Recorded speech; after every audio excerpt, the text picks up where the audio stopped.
What if I told you that two young girls walked to their local shopping mall on a beautiful spring day and simply vanished into thin air? Not in some remote location, not in the dead of night, but in broad daylight at a crowded shopping center with hundreds of people around. For 40 years, their fate remained one of America's most haunting mysteries. Police sketches gathered dust, leads went cold, hope faded. But here's the thing about cold cases. Sometimes the answer was there all along, hiding in plain sight. In this case, it was a forgotten police sketch and a convicted sex offender's own family members who would finally reveal the horrifying truth about what happened to 12-year-old Sheila and 10-year-old Katherine Lyon. This is a story about the day that shattered suburban innocence forever, about a community that refused to give up, and about how the smallest overlooked detail can crack open the darkest of secrets. It all started on March 25, 1975.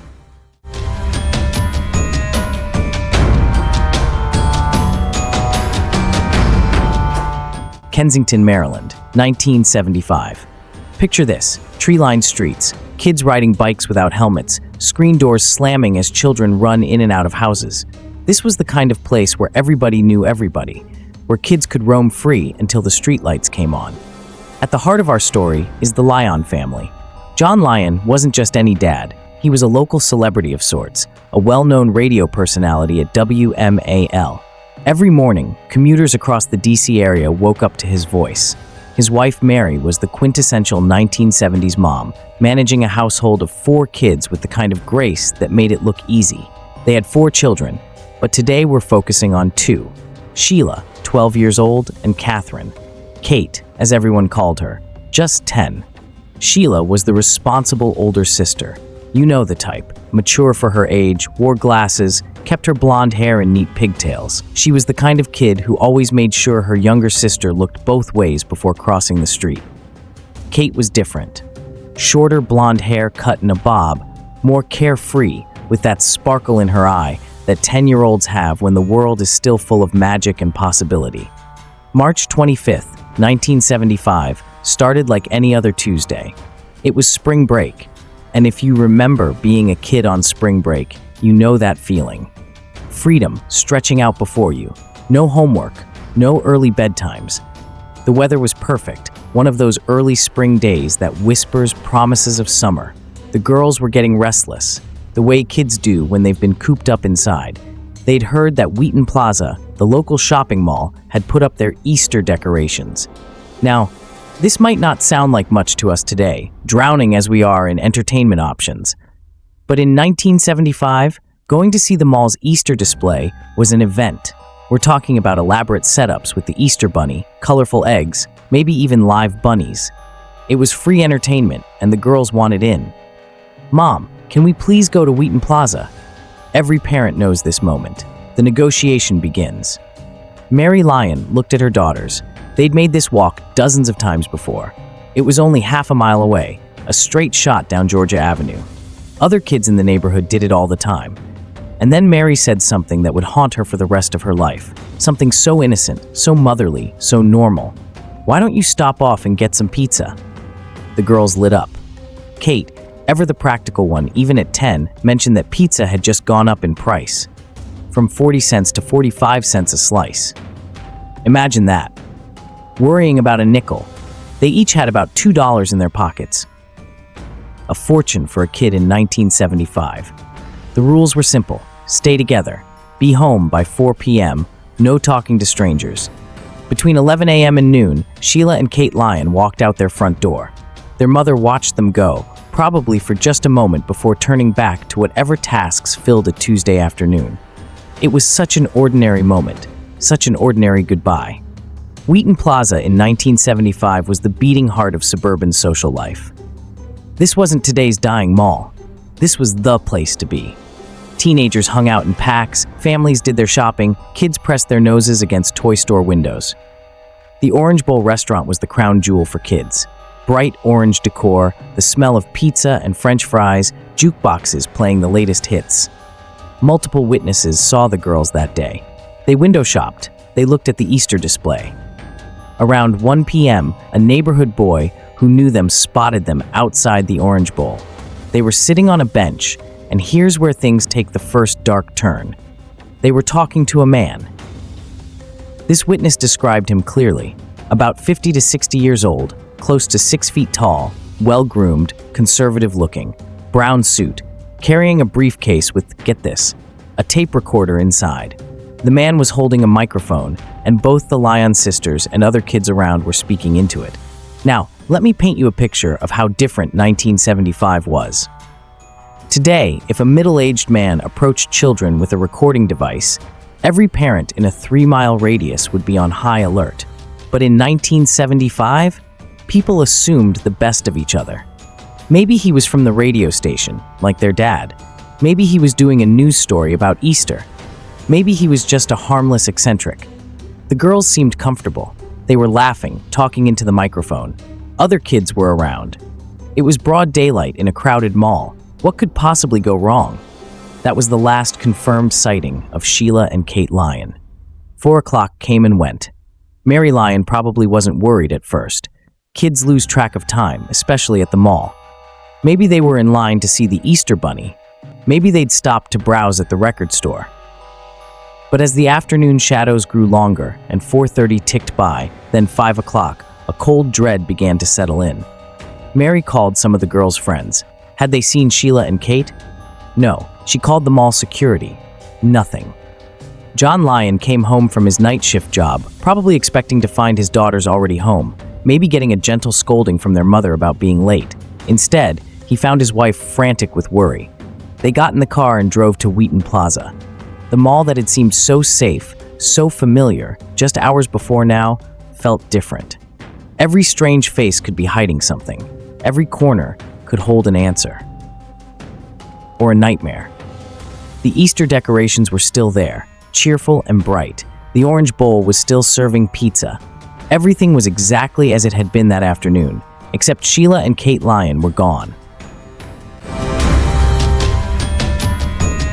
You know that moment when panic truly sets in? When your mind races through every terrible possibility while simultaneously trying to convince yourself everything's fine? That's where John and Mary Lyon were as darkness fell on March 25, 1975. The first call to police came around 6 p.m. Now, here's something that might shock you about 1975.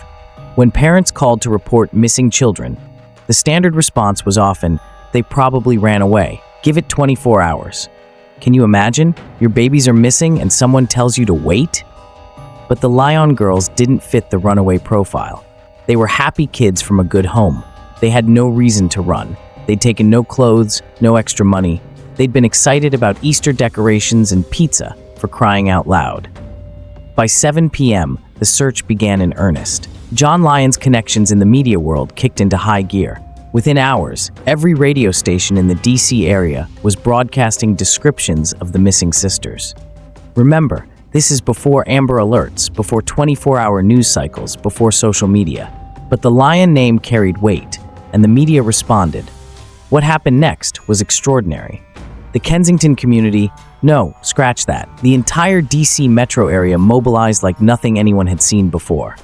By the morning of March 26th, hundreds of volunteers had gathered.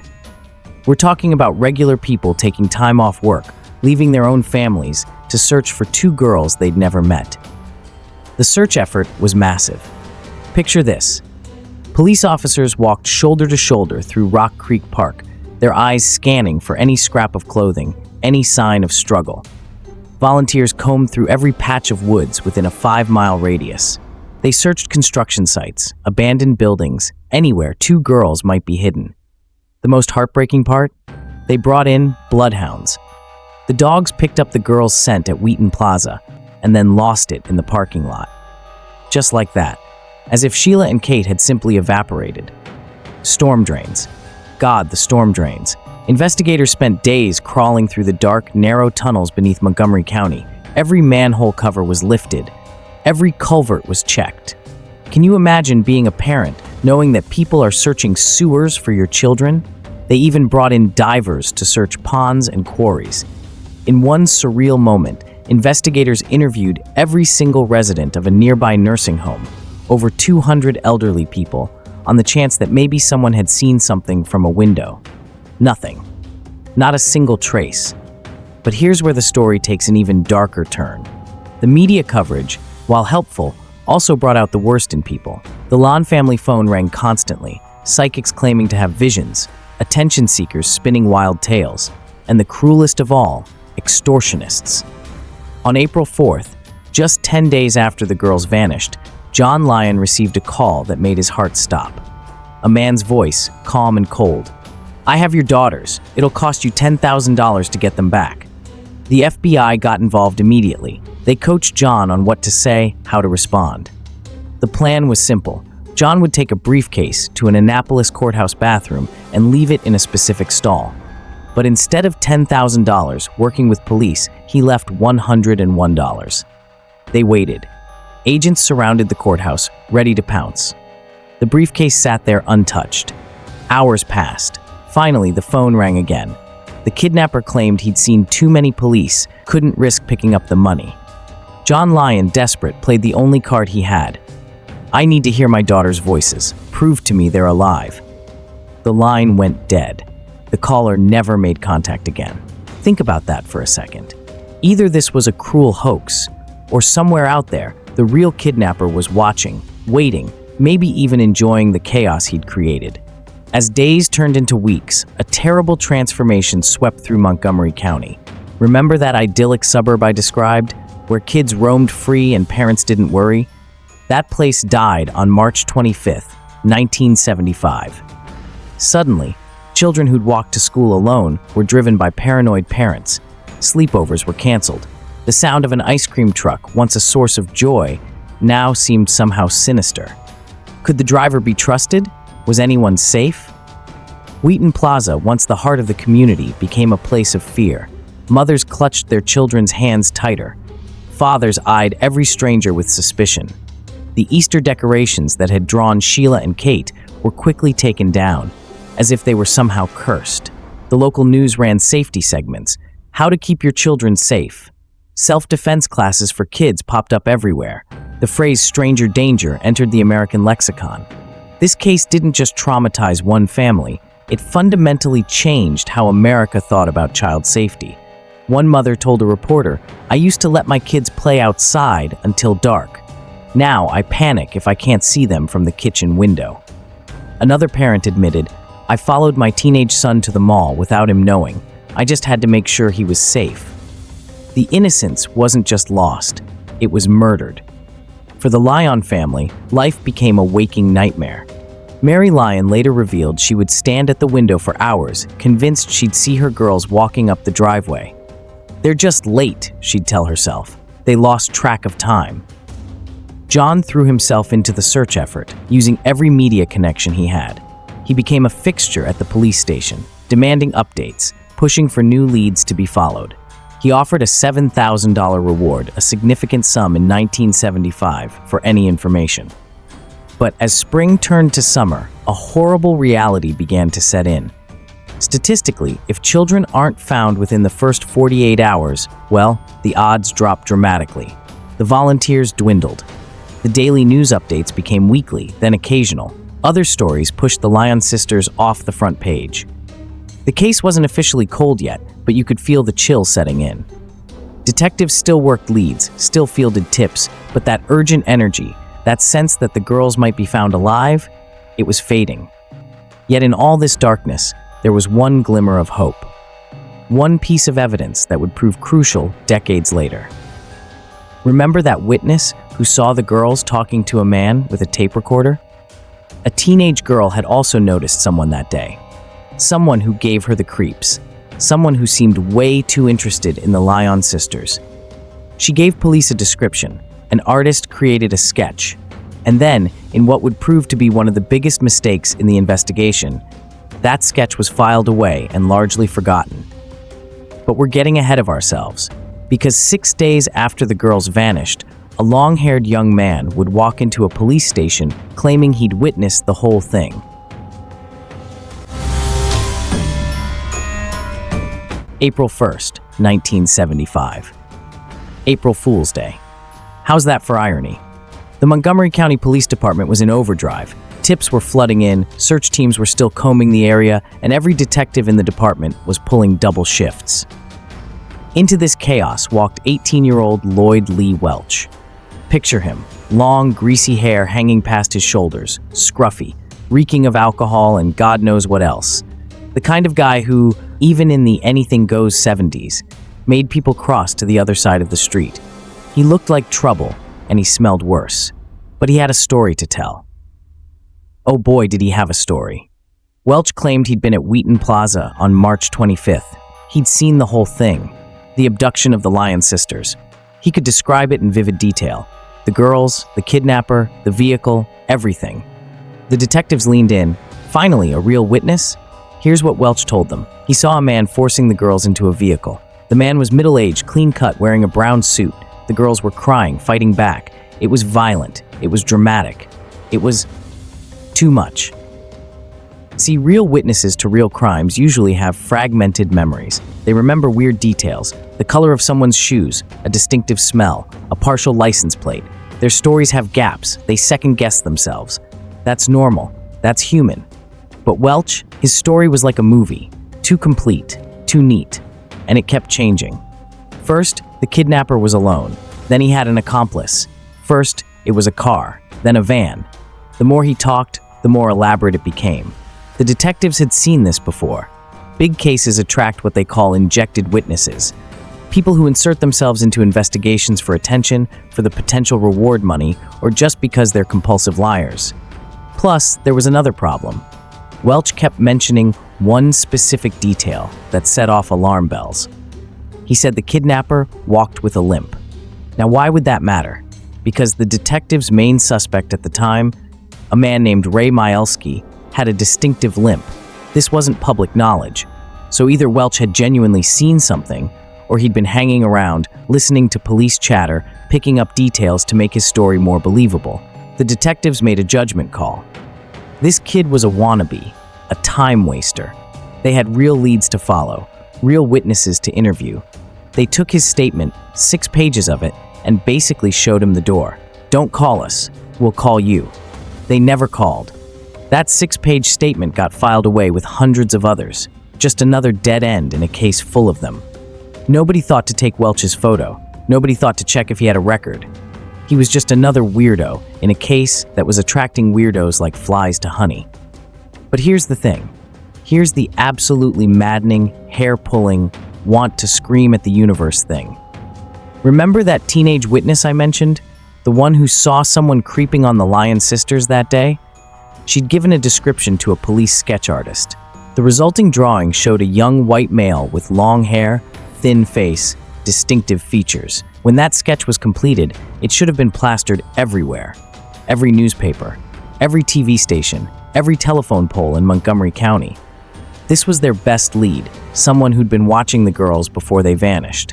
Instead, it got limited distribution. Some copies made it to Wheaton Plaza security. A few got posted around the mall, but it never got the full-court press it deserved. Why? Nobody's really sure. Maybe it got lost in the shuffle. Maybe investigators were focused on other leads. Maybe it was just human error in an overwhelmed department. But imagine if that sketch had been on the front page of every newspaper in April 1975. Imagine if someone had looked at it and said, hey, that looks like that weird Welch kid who hangs around the mall. Because here's what investigators wouldn't learn for almost 40 years. That sketch?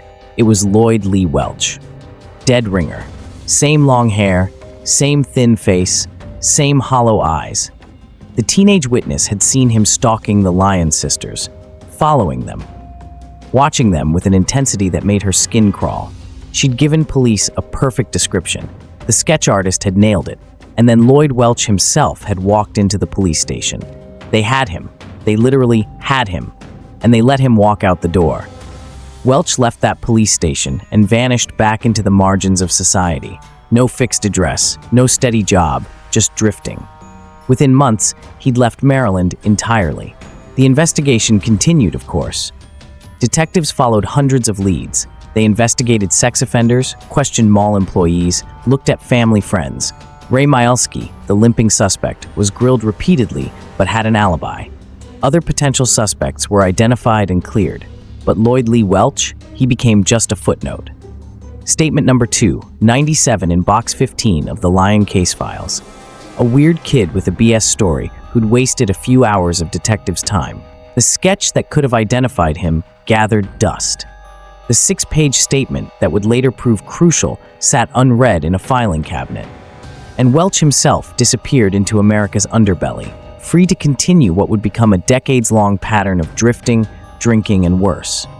Much worse. The Lyon family, meanwhile, entered a special kind of hell reserved for those who lose children without answers. Is it worse to know your child is dead, or to wonder every single day if they're out there somewhere, suffering, waiting for rescue? Every time the phone rang, Mary Lyon's heart would skip. Maybe this was the call. Maybe someone had found them. Every blonde girl glimpsed at a distance became a moment of false hope. Every anniversary became a fresh wound.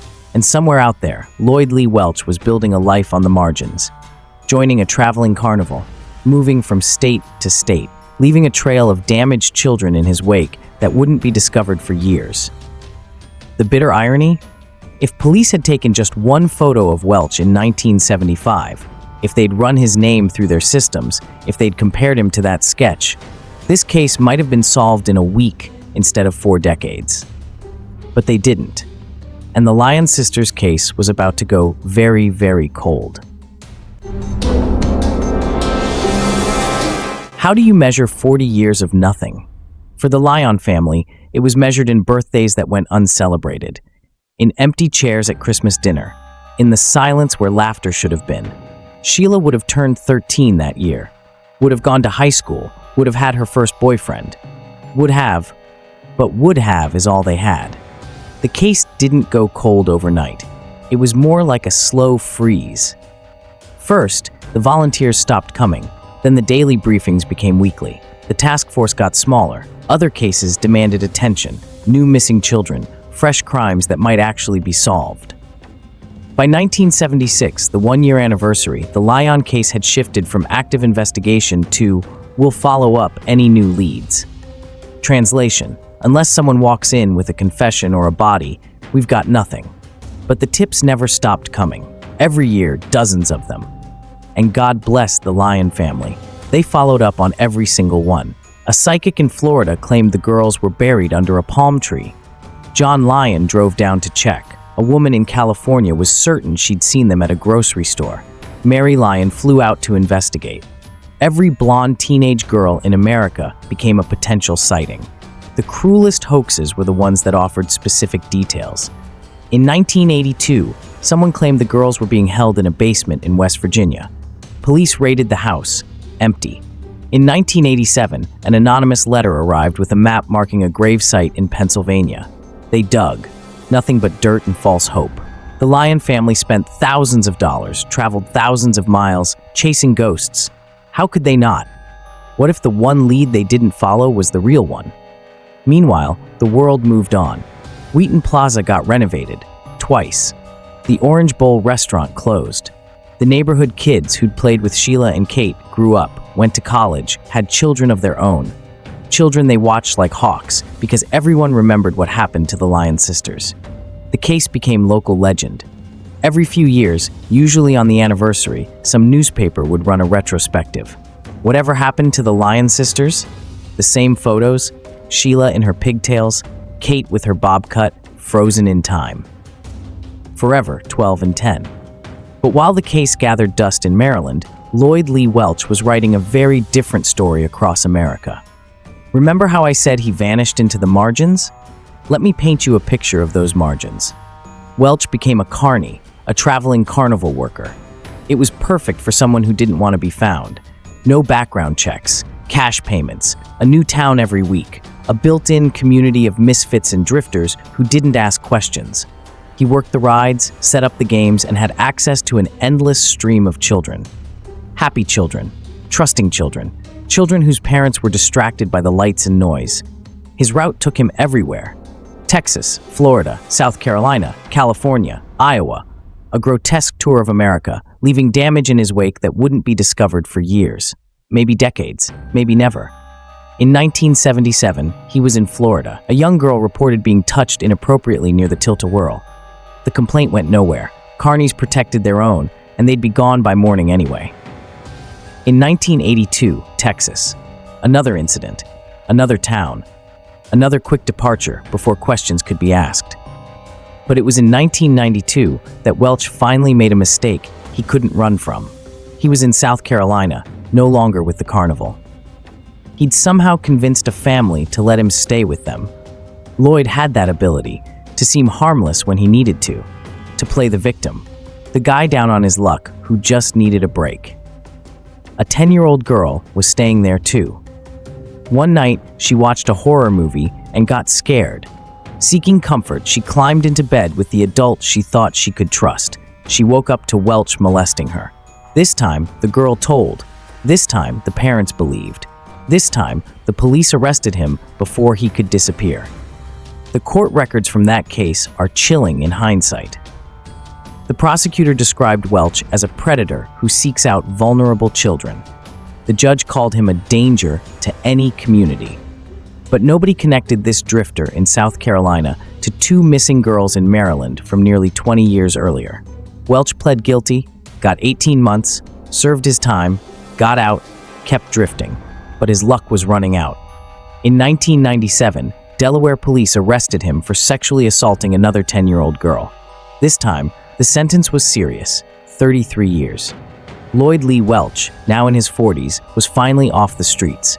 He entered Delaware's prison system as just another child molester. Prisoner number 336571. Nobody special, nobody connected to any famous case, just another predator in a system full of them. Back in Maryland, the Lyon case had become something else, a generational trauma. Kids who weren't even born in 1975 grew up hearing about it. Don't go anywhere alone. Remember what happened to the Lyon Sisters. It was the boogeyman story of Montgomery County. Detectives retired without solving it. New ones inherited the files. Every few years, someone would pull out those boxes, read through the statements, look at the photos, and wonder if they'd see something everyone else had missed. In 2001, America created the Amber Alert system. Many people don't know this, but the Lyon case was one of the inspirations. The idea that if only there had been a way to immediately alert everyone when the girls went missing. In 2005, the 30th anniversary, John and Mary Lyon did a rare interview. They were in their 70s now, but still hoping. "We just want to bring our girls home," Mary said, even if it's just to bury them properly, to have a place to visit. They'd never held a funeral, never said goodbye. How could they? What if the girls were still alive somewhere? By 2013, it had been 38 years. Sheila would have been 50. Kate would have been 48. They would have had careers, marriages, children, lives. Instead, they were forever frozen on a March day in 1975. The case files now filled multiple rooms, thousands of leads, hundreds of statements, box after box of dead ends. The original detectives were retired or dead. The witnesses' memories had faded. Evidence had degraded. It would have been easy, reasonable even, to give up, to finally close the case as unsolvable, to let the Lyon sisters fade into history as another tragic mystery. But then a new cold case team decided to try one more time, and Detective Chris Homrock made a decision that would change everything. Instead of starting where everyone else had ended, he would start at the very beginning. –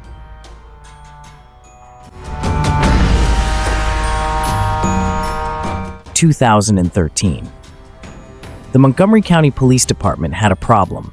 Actually, they had several problems, all stored in a back room that everyone called the graveyard. Dozens of unsolved cases, hundreds of boxes, thousands of hours of work that had led nowhere. But they also had something new, a cold case unit with fresh eyes and new technology, DNA analysis that didn't exist in 1975, databases that could connect crimes across state lines, and most importantly, detectives who specialized in looking at old cases from new angles. Detective Chris Homrock was one of those detectives.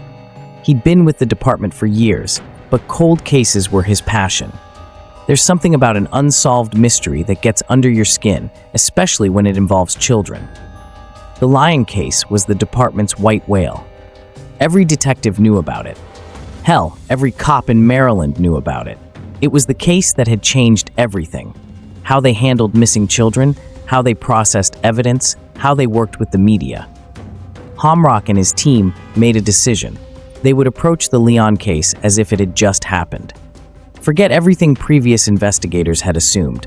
Forget the leading theories. Start from scratch. We're going to look at every single piece of paper, Hamrock told his team. Every statement, every lead, fresh eyes on everything.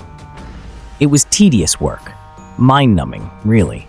Box after box of yellowed reports, faded photographs, typed statements on forms that hadn't been used in decades.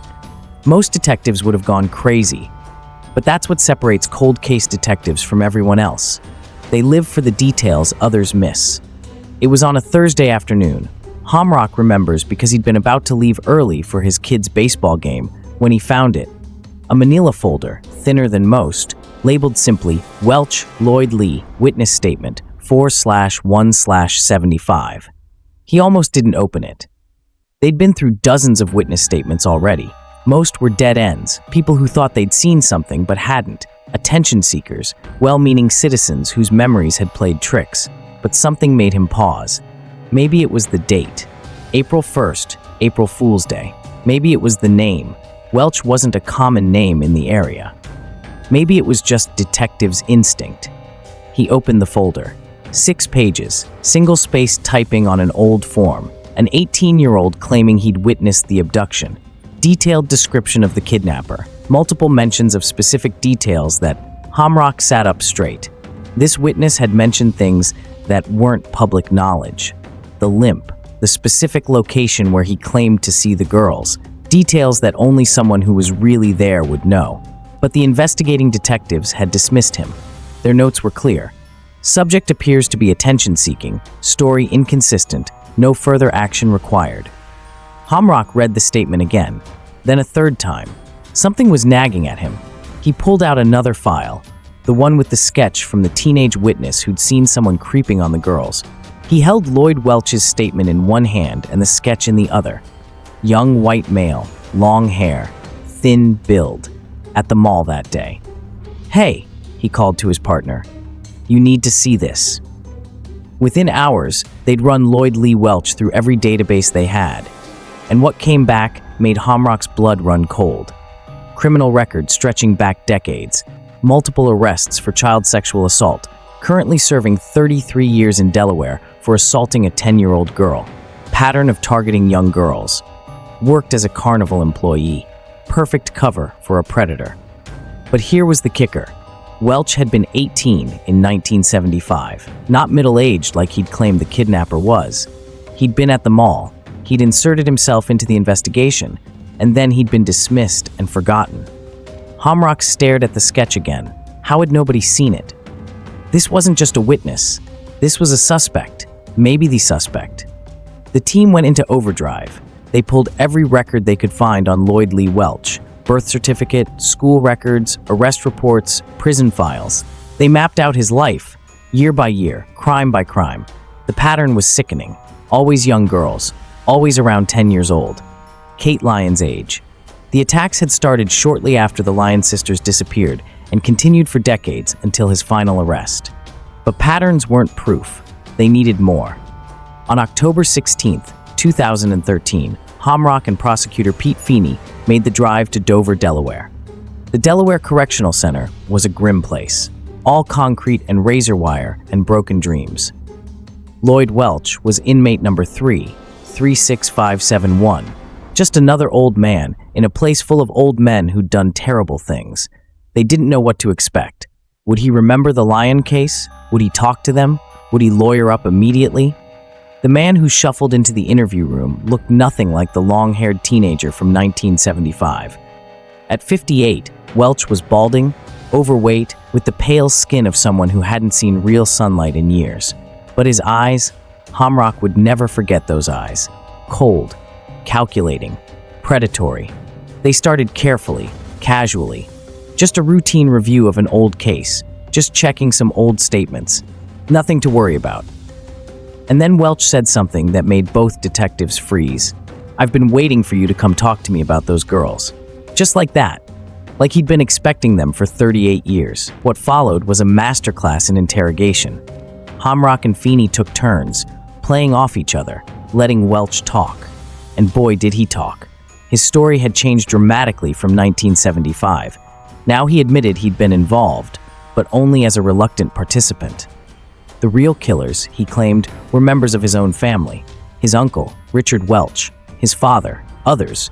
The girls hadn't been kidnapped by a stranger, according to Lloyd. They'd been targeted, taken, used, murdered, and he'd been forced to help dispose of the bodies. "Where?" Hamrock asked, trying to keep his voice steady. "Taylor's Mountain," Welch said, "family property in Bedford County, Virginia." The detectives exchanged glances. This was new, specific, checkable, but Welch wasn't done. He started describing details that made even experienced detectives feel sick. A basement where terrible things had happened. Blood on concrete, dismemberment, bodies burned in a fire that lasted for days. "Who else knows about this?" Feeney asked. Welch's smile was chilling. "Oh, the family knows. They all know. But mountain people don't talk to outsiders. What happens on the mountain stays on the mountain." The interview lasted hours. Welch's story kept evolving, changing, new details emerging, and old ones disappearing. He was clearly trying to minimize his own involvement while implicating others. But buried in all the lies and half-truths were specifics that felt real. Names, places, descriptions that could be verified. When they finally left the prison, Hamrock turned to Feeney. "We've got him," he said. "After 38 years, we've finally got him." But catching a killer and proving it in court are two different things. They needed evidence. They needed witnesses. They needed to break the silence of Taylor's Mountain. The investigation was about to take them deep into the heart of Appalachia, into a family's dark secrets, and into a horror that had been hidden for nearly 4 decades. Lloyd Welch thought he'd been smart mentioning his family. He thought mountain loyalty would protect him, that no one would dare speak against blood. He was wrong. Taylor's Mountain, Virginia. If you've never been to rural Appalachia, it's hard to describe the isolation. We're not talking about suburbs with some trees. We're talking about places where the nearest neighbor might be miles away, where family land has been passed down for generations, where outsiders are met with suspicion and silence. This was Welch country. After Lloyd's prison confession, detectives faced a new challenge. He'd named family members, his Uncle Dick, his father, cousins. But family testimony is notoriously unreliable. Blood protects blood, especially in the mountains. But the investigators had something Lloyd didn't count on. Time had passed, loyalties had shifted, and some family members had been carrying terrible secrets for almost 40 years. The first break came from Henry Parker, Lloyd's cousin. When investigators tracked him down in 2014, he was in his 60s, worn down by life and maybe by conscience. At first, he gave them nothing. Standard mountain code, don't talk to cops, especially about family. But Detective Dave Davis was patient. He kept visiting, building trust, and finally Henry cracked. "I remember that spring," Henry said, his voice barely a whisper. 1975, Lloyd showed up at the property with 2 big army duffel bags. The detectives waited. Sometimes the best interrogation technique is silence. The bags, they had stains, reddish-brown stains. Lloyd said he'd been hunting, said it was deer blood. But what?" Davis prompted gently. "But it wasn't hunting season, and the bags, they smelled wrong, not like deer." Henry went on to describe how Lloyd had insisted on burning the bags himself, how the fire had burned for hours with a smell that made everyone stay inside, how Lloyd had been acting strange, nervous, jumpy, not his usual cocky self. But here's where it gets truly horrifying. Henry wasn't the only family member who remembered that fire. Connie Akers, another cousin, had been a teenager in 1975. When investigators found her, she was reluctant to talk at first, but when they mentioned the fire, her face went pale. "I'll never forget that smell," she said. "It was, God forgive me, it smelled like death, like something that shouldn't be burning. We all knew. We all knew something terrible had happened, but nobody said nothing. That's how it was. Family business stays family business." The investigators were building a picture, piece by terrible piece. Lloyd had brought something to Taylor's Mountain in the spring of 1975. He'd burned it in a fire that multiple family members remembered nearly 40 years later. A fire with a smell they couldn't forget.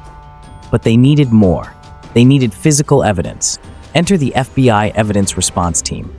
In 2015, armed with search warrants and ground-penetrating radar, they descended on Taylor's Mountain. The property hadn't changed much in 40 years. Same old houses, same winding dirt roads, same sense of isolation. They started with the burn site. Even after 4 decades, there were traces, ash layers in the soil, bone fragments, too degraded to yield DNA, but bone nonetheless. Human or animal? Impossible to say for certain. But it was the basement search that yielded the most chilling evidence. Lloyd had described a basement where the girls had been held, where unspeakable things had happened. He'd been specific: concrete floor, single bulb hanging from the ceiling, wooden stairs, tools hanging on the walls. When investigators entered the basement of the old Welch property, it was exactly as Lloyd had described. Every detail. The concrete floor, the single bulb, the wooden stairs. It was like stepping into his memory. They brought in luminol, the chemical that reveals blood traces even after decades. They sprayed the concrete floor. It lit up like a Christmas tree. Blood everywhere. Someone had tried to clean it. You could see the wipe patterns. But blood is persistent. It soaks into concrete, into cracks, into the very bones of a building. They drilled core samples, sent them to the lab. The results came back: human blood. Too degraded for DNA matching, but human nonetheless. Then came the tooth. During one of the searches, investigators found a single human tooth near the burn site. A child's tooth, the right size, the right age range. Could it belong to one of the Lyon sisters? They sent it for DNA testing, hoping against hope. And then, in a twist that seems too cruel to be true, the tooth disappeared. That's right. The only potential physical remains of the Lyon sisters vanished from evidence custody before it could be tested. Bedford County Sheriff's Office couldn't explain it. Someone had messed up, or worse, someone had made sure it disappeared. But even without the tooth, the case against Lloyd was building. More family members started talking.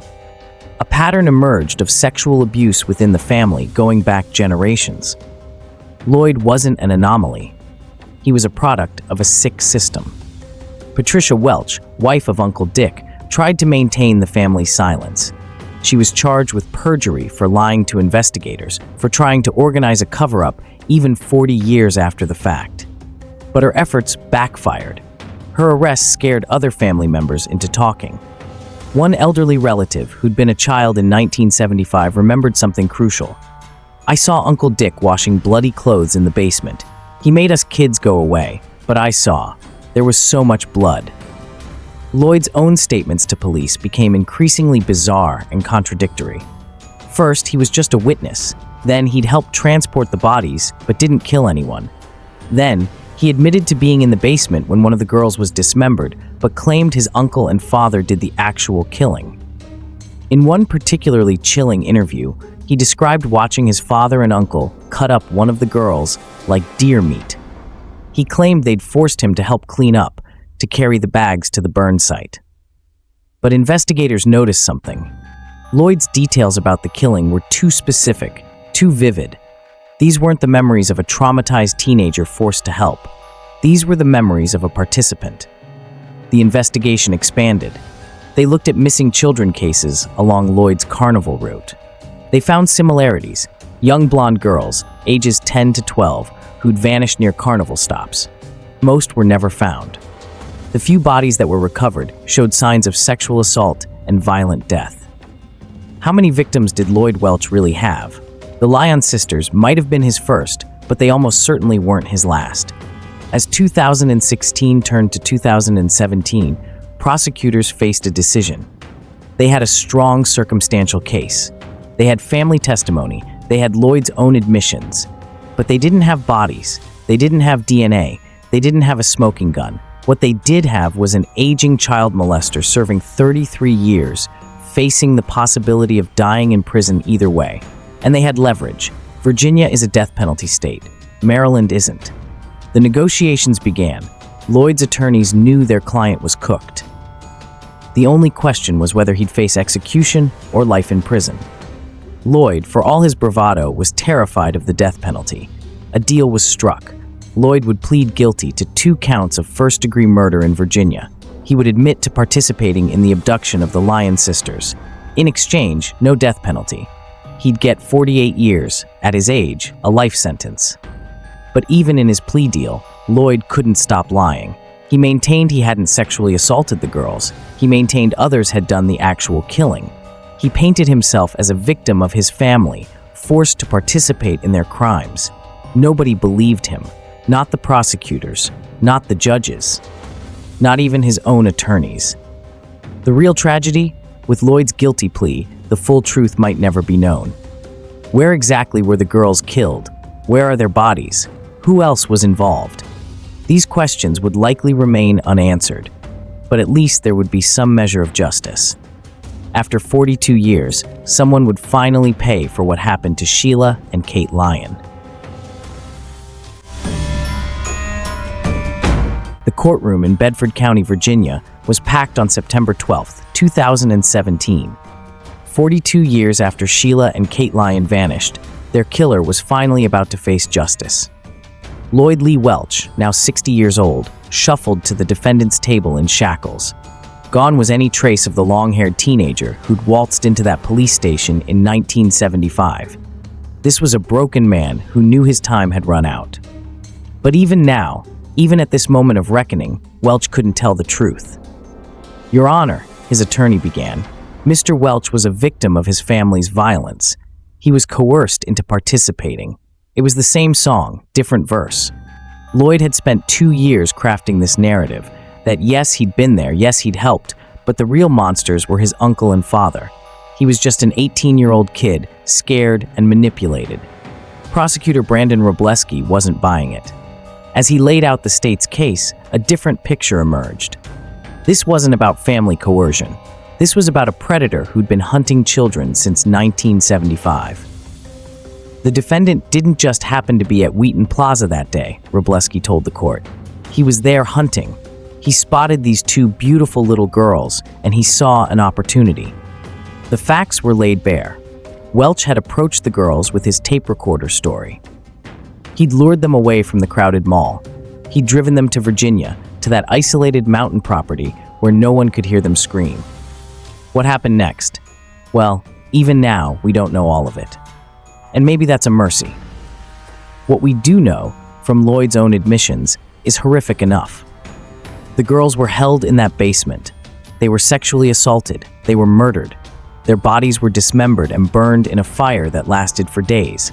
When Judge James Updike asked Welch if he understood the charges, Lloyd's voice was barely a whisper. "Yes, sir." "And how do you plead to the charge of first-degree murder of Sheila Lyon?" "Guilty." "And to the charge of first-degree murder of Katherine Lyon?" "Guilty." Just like that. 2 words that the Lyon family had waited 42 years to hear. But even in his guilty plea, Lloyd couldn't resist one final manipulation. He read a prepared statement, short, carefully worded by his lawyers. "I was there when it happened. I should have tried to stop it. I should have called police. I'm sorry for the pain I've caused the Lyon family." Notice what he didn't say? He didn't admit to killing them himself. He didn't admit to the sexual assault. Even now, he was trying to minimize his role, paint himself as a bystander rather than the monster he really was. The Lyon family had endured decades of false hope, cruel hoaxes, and dead ends. Now, finally, they had their answer. It wasn't the answer they'd prayed for, that their girls were somehow still alive, living happily somewhere. But it was an answer. John Lyon, now 85 years old, stood to address the court.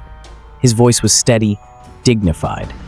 "For 42 years, my wife and I have lived with the agony of not knowing what happened to our daughters. Today, we finally have some measure of closure. While it can never bring Sheila and Kate back, knowing that their killer will spend the rest of his life in prison gives us some peace." Judge Updike sentenced Lloyd Lee Welch to 48 years in prison, essentially a life sentence for a 60-year-old man. Combined with his existing Delaware sentence, he would never see freedom again. But even as justice was served, questions remained. Where were the girls' bodies? Who else in the Welch family knew? Were there other victims along Lloyd's carnival route across America? Some secrets, it seemed, would die with Lloyd Welch. January 2025. 50 years have passed since Sheila and Kate Lyon walked out their front door for the last time. Half a century. Lloyd Lee Welch is serving his sentence at Red Onion State Prison in Virginia, one of the most secure facilities in the state. At 67, his health is failing.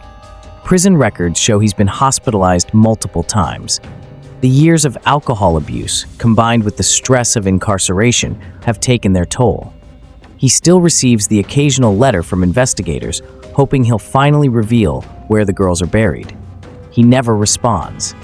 The man who once couldn't stop talking now maintains a stubborn silence. The search for Sheila and Kate's remains continues. In October 2024, FBI agents returned to Taylor's Mountain with new ground-penetrating radar technology. They found additional bone fragments, but testing revealed them to be animal remains, probably from the deer hunting that was common on the property. The Lyon family has maintained their dignity through 5 decades of unimaginable pain. John Lyon passed away in 2021 at age 89, taking with him memories of his daughter's laughter that no one else could share. Mary Lyon, now in her 90s, lives quietly, surrounded by family who protect her privacy fiercely. They never held funerals for Sheila and Kate. How could they, without bodies to bury? Instead, they hold their memories close. Sheila's responsible nature, Kate's infectious giggle, the sound of their voices calling Mom when they came home from school. The ripple effects of this case continue to shape American society. The Lyon Sisters' disappearance was one of the catalysts for the missing children's movement of the 1980s. Their photos were among the first to appear on milk cartons. Their case inspired the creation of the National Center for Missing and Exploited Children. Most importantly, their tragedy fundamentally changed how we protect children. The phrase stranger danger entered our vocabulary because of cases like this. The casual freedom that defined 1970s childhood, kids walking alone to malls, playing unsupervised until dark, became a relic of a more innocent time. Wheaton Plaza, the mall where it all began, has been renovated multiple times. The Orange Bowl restaurant where the girls planned to buy pizza is long gone. A Starbucks sits roughly where it used to be. Most shoppers today have no idea they're walking through the last place 2 little girls were seen alive. But in the Montgomery County Police Department, the Lyon case holds a special place. It's taught to new detectives as an example of how cold cases can be solved with fresh eyes and new technology. It's a reminder that no case is ever truly closed until all questions are answered. Detective Chris Homrock, now retired, still thinks about the case. He keeps a photo of Sheila and Kate on his desk at home, a reminder of why he became a cop in the first place. To protect the innocent, to speak for those who can no longer speak for themselves. I think about them all the time, Homrock says. 2 little girls who just wanted to see Easter decorations and eat pizza. They deserved so much more than what they got. They deserved to grow up, to have families of their own, to live full lives. Lloyd Welch stole all of that from them and from their family. The investigators who worked the case formed an unusual bond with the Lyon family. They weren't just cops anymore. They were the people who'd brought answers after 4 decades of questions. They were family. But perhaps the most profound impact has been generational. Parents who were children in 1975 raised their own kids with heightened awareness of danger. Those children grew up to be even more protective parents. The Lyon sisters' disappearance didn't just change one family, it changed the DNA of American parenting. Was justice served? Lloyd Welch will die in prison, and that's something. But true justice would have been preventing the crime in the first place. True justice would have been those investigators in 1975 looking at that sketch and realizing they'd just interviewed their suspect. True justice would have been Sheila Lyon celebrating her 62nd birthday this year, maybe as a grandmother herself. It would have been Kate at 60, perhaps a teacher or a nurse or whatever dream she never got to pursue. Instead, they remain forever frozen in time, forever 12 and 10, forever walking to the mall on a perfect spring day, their whole lives ahead of them. The Lyon Sisters case reminds us that evil often hides in plain sight. It was a teenage witness who saw Lloyd Welch stalking the girls. It was a police sketch artist who captured his likeness perfectly. It was detectives who interviewed him 6 days after the crime. All the pieces were there in 1975. The truth was sitting in a filing cabinet for 38 years, waiting for someone to connect the dots. It also reminds us that families never stop hoping, never stop fighting for answers. John and Mary Lyon spent their entire adult lives searching for their daughters. They followed every lead, no matter how slim. They endured cruel hoaxes and false promises, but they never gave up. And it reminds us that some wounds never fully heal. 50 years later, a community still remembers 2 little girls who just wanted to see the Easter Bunny. Their absence is still felt. Their story is still told. Sheila and Katherine Lyon have never been found. Somewhere on Taylor's Mountain, or perhaps scattered to the winds by that horrible fire, they rest in unknown graves. But they are not forgotten. They will never be forgotten. If this story touched you, please share it. Keep their memory alive. And the next time you see a child's face on a missing poster, remember, behind every photo is a family hoping for answers, praying for justice, refusing to give up. Because sometimes, even after 40 years, the truth finally comes to light. And sometimes, that has to be enough. If you found this deep dive into true crime compelling, please hit that like button. It really helps the algorithm share these important stories with more people. Subscribe to the channel and ring the notification bell so you never miss our stories about cases that shaped America. And let me know in the comments, what other cold cases would you like us to cover? Your suggestions help guide our storytelling. Remember, every share, every like, every comment helps keep these stories alive and honors the victims who can no longer speak for themselves. Thanks for watching, and I'll see you in the next story.